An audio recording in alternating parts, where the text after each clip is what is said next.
If you could host a dinner party and invite anyone from history, who would you invite to your dinner party? St. John Vianney. And we would have potatoes. I'm currently in the middle of a novena to St. John Vianney with a brother priest and 2 laymen. We're eating potatoes for 9 days straight and nothing else. Wow. And so today's day 2. It's awesome. Yeah, I mean that. Like, I don't know who else I would want to be with, but like, I would love to just delve into his mind on how to do what we should be doing right now. How do you pray today, and how has that evolved or changed over time? Yeah, so prayer for me really is a trying to enter into silence and to allow God to speak. So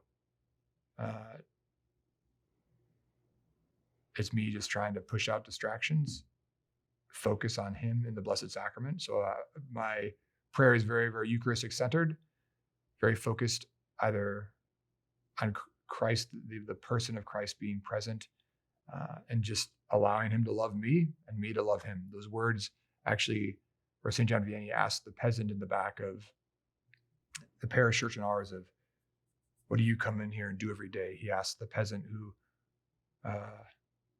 was kneeling in the back of his church, and the peasant looked at St. John Vianney. He said, I look at him and he looks at me, and it's beautiful. It's wonderful.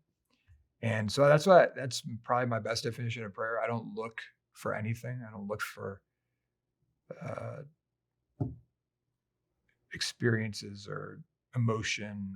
I just look to be a time to be with the Lord, to rest with him and in him. If you could be physically present to experience one moment of Jesus' life, which moment would you choose?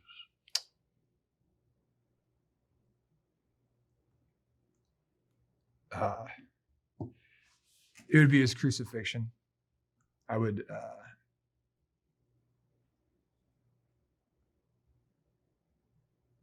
love to be on Mount Calvary with our Blessed Mother and with John, the beloved disciple. How do you think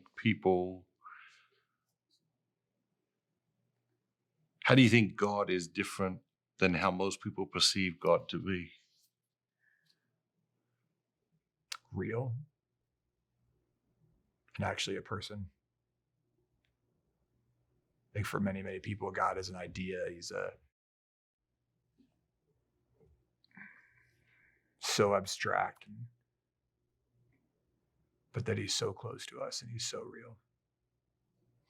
What advice would you have for someone who wants to grow in the interior life, who wants to deepen their relationship with God?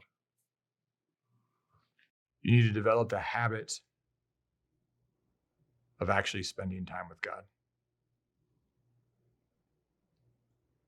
The biggest deterrent for people in the spiritual life is that they actually don't enter into it. They don't actually begin it. They read books about it. They listen to YouTube videos about it.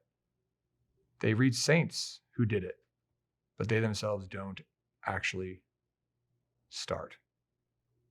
And so my biggest piece of advice was like, you need to actually form the habit of actually praying. In your own life, when you encounter difficult experiences or you get discouraged, how do you move through the discouragement? How do you move beyond the difficult experiences? Prayer, silence, writing, and fraternity.